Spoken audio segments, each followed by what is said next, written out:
Hello बच्चों, आज हम बात करेंगे ह्यूमन डाइजेस्टिव सिस्टम, मतलब मानव पाचन तंत्र, है ना। ये चैप्टर बहुत ही इंपॉर्टेंट भी है और टॉपिक बहुत ही इंपॉर्टेंट है ये। तो मानव पाचन तंत्र, है ना।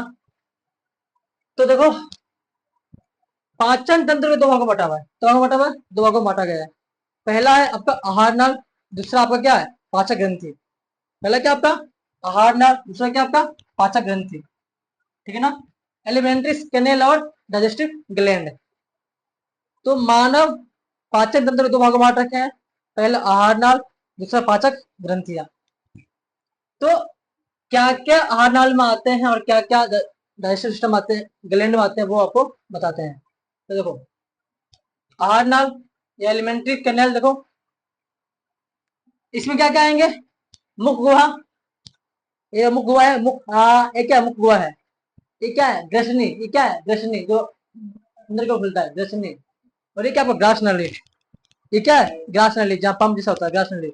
यहाँ क्या आएगा, अमाशय आएगा। यहाँ क्या आएगा, छोटी आंत। उसके ऊपर ही क्या होगा, बड़ी आंत रहेगा, ठीक है ना। फिर क्या आएगा, मलाशय और गुदा द्वारा आ जाएगा, ठीक है। तो आपके क्या इसमें क्या आने वाला है, मुख गुहा, ग्रसनी, ग्रसिका या ग्रास नली, अमाशय, छोटी आंत, बड़ी आंत, गुद्दा। इसमें क्या क्या एंजाइम्स आने वाले हैं, क्या ग्लैंड कौन सी ग्रंथि आने वाली है। तो अमाशय ग्रंथि, आंत ग्रंथि, साय ग्रंथि हम क्या कहेंगे, लाल ग्रंथि, यकृत और अग्नाशय, ठीक है। अब आहार पढ़ते हैं। तो आहार यह मुख गुहा से प्रारंभ होकर, ना मुख से प्रारंभ होकर गुद्दा तक रहता है ना। पाचन के समय भोजन हमेशा आहार नाल में ही रहता है, ये ध्यान रखना आपको। कहाँ रहेगा भोजन, हमेशा आहार नाल में ही रहता है। आहार की लंबाई कितनी होती है, 8 से 10 मीटर। कितनी होती है, 8 से 10 मीटर होती है ना। शाकाहारी जीवों में इनकी लंबाई अधिक होती है, जबकि सॉरी शाकाहारी में इनकी लंबाई क्या होती है, कम होती है, और मांसाहारी में इनकी लंबाई अधिक होती है।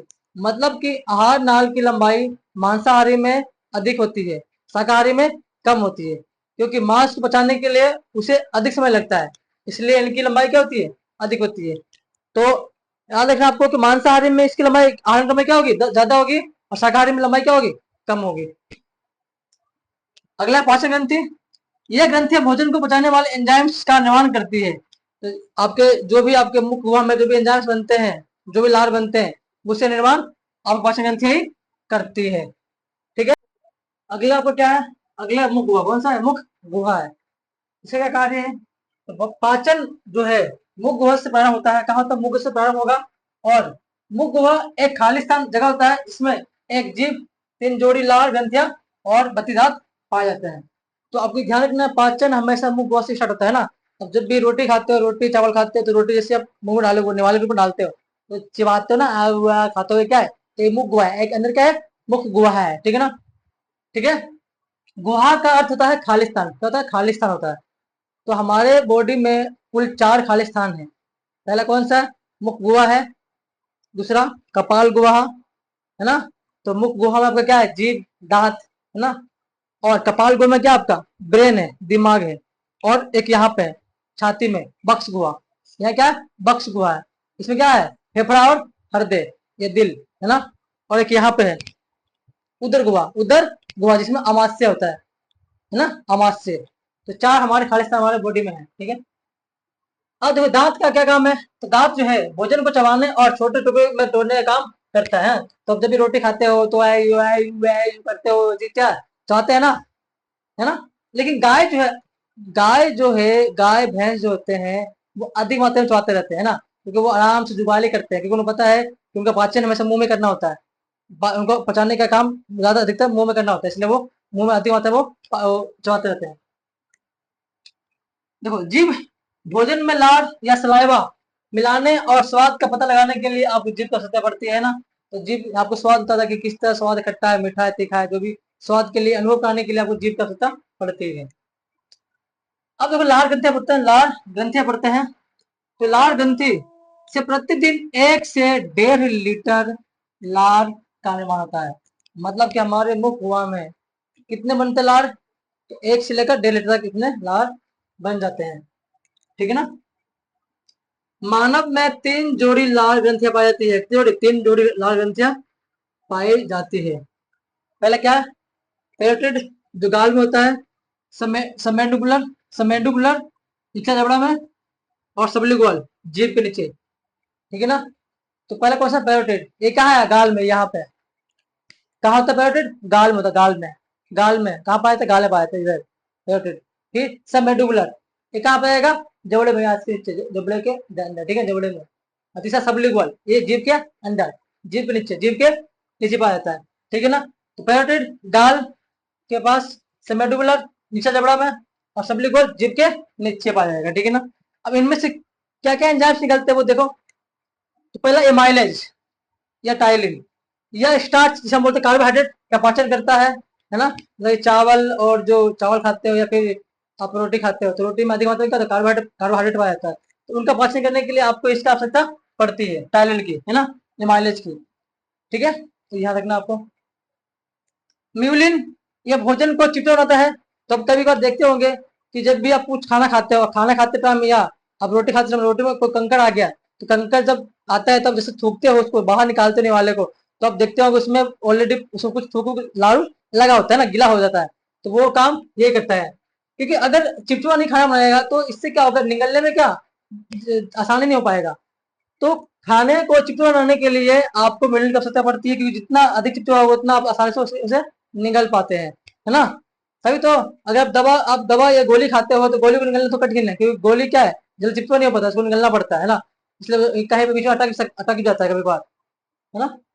तो याद रखना आपको कि म्यूलिन जो है भोजन को चिपचिपा बनाने का काम करता है। और तीसरा है लाइसोजाइम या थायोसाइनेट, थायोसाइनेट, है ना, थायोसाइनेट। अब इससे क्या काम है? लाइसोजाइम का काम है, यह जीवाणु को मारता है, मतलब कि जीवाणुनाशी है। मतलब कि देखो, तो भगवान को मालूम था कि इंसान जो है हर समय हर जगह हाथ नहीं रख सकता, है ना? इसीलिए उन्होंने क्या किया, उन्होंने कहा मुख गुहा में एक लाइसोजाइम का या थायोसाइनेट का एक नाम पे एंजाइम्स बना दिया, कि इंसान जो है, मान लो कहीं जा रहा हो या कहीं कहीं बैठा होकर कहीं कुछ कर रहा हो काम, और अचानक कुछ कोई उसे प्रसाद देने के लिए आ जाए, या फिर आप कहीं जा रहे हो या फिर मंदिर के पास में खड़े हो, है ना, तो आपको कोई प्रसाद देने के लिए आ जाए, तो जब प्रसाद देने के लिए कोई देगा आपको, तो उसे खाने के लिए आप ऐसा थोड़ी करोगे कि आप बोलोगे कि रुक जाओ थोड़ा मैं हाथ धुलाता हूँ, हाथ वॉश करके आता हूँ, है ना? उतना किसी को टाइम नहीं होता है। तो भगवान को मालूम था कि इंसान खाने से पहले हाथ बहुत ही कम धोएगा, इसलिए उन्होंने ये काम किया, एक ऐसे एंजाइम बना दिया जिसका नाम है लाइसोजाइम। ये जो है जीवाणु को मारता है। तो जब भी आप खाना खाओगे हाथ नहीं धोगे, अगर कम, मतलब कि कई टाइम मिला नहीं हाथ धोने के लिए, तो आप क्या करोगे? हाथ धोना नहीं है तो आप क्या करोगे? हाथ पोंछ लोगे, ऐसे कपड़े पोंछ लोगे पीछे करके, इसको प्रसाद के ऊपर लेकर खा लोगे। तो भगवान को मालूम था कि भाई ये हाथ नहीं धोएंगे, तो इसीलिए हमारे मुख गुहा में एक लाइसोजाइम नाम का एक एंजाइम बना दिया, जो कीटाणु या जीवाणु को मार देता है। जब भी आप कुछ खाते होते हो, है ना, उसको जीवाणु को मारने का काम आपका कौन करता है? लाइसोजाइम भी करता है। ठीक है, लेकिन बच्चों में अधिक मात्रा में लाइसोजाइम पाया जाता है। मतलब कि जितना अधिक आपको लाल बनेगा ना, उतना उसमें अधिक लाइसोजाइम पाया जाता है ना? तो अपन क्या है, अपन तो थोड़ा बड़े हैं तो समझदार हैं कि खाना खाने से पहले हाथ धो लेते हैं, हाथ वॉश कर लेते हैं। लेकिन जो छोटे बच्चे होते हैं वो हाथ नहीं धोते हैं, है ना? वो खेल कूद के आएंगे, कुछ भी गंदे नाले का हाथ में डाल के, नाली में हाथ डाल के उसको आगे पोंछ पाछ के ऐसे हाथ से खाना खा लेंगे, वो धोते होते नहीं है। तो भगवान को मालूम था कि भाई ये बच्चा है, इस बच्चे की बुद्धि नहीं है, बुद्धि बहुत कम है, वो हाथ धोगा नहीं। तो उन्होंने क्या किया, उन्होंने उन्हें उनमें अधिक मात्रा में लार, मतलब कि अधिक मात्रा में लार बना शुरू कर दिया, तो उनके मुख में अधिक मात्रा में नाइट्रोजन बनता है, जिसके कारण जीवाणु को आराम से वो मार पाता है। ठीक है ना? तो लाइसोजाइम का काम क्या है? जीवाणु को मारने का काम है ना? अब देखो, लार का जो पीएच मान कितना होता है? 6.8 होता है। और याद रखना है, पेट्रोल ग्रंथि, पेट्रोल जो होती है, पेट्रोल ग्रंथि, ये सबसे बड़ी ग्रंथि होती है। इस तीनों में सबसे बड़ी ग्रंथि कौन सी? पेट्रोल ग्रंथि होती है।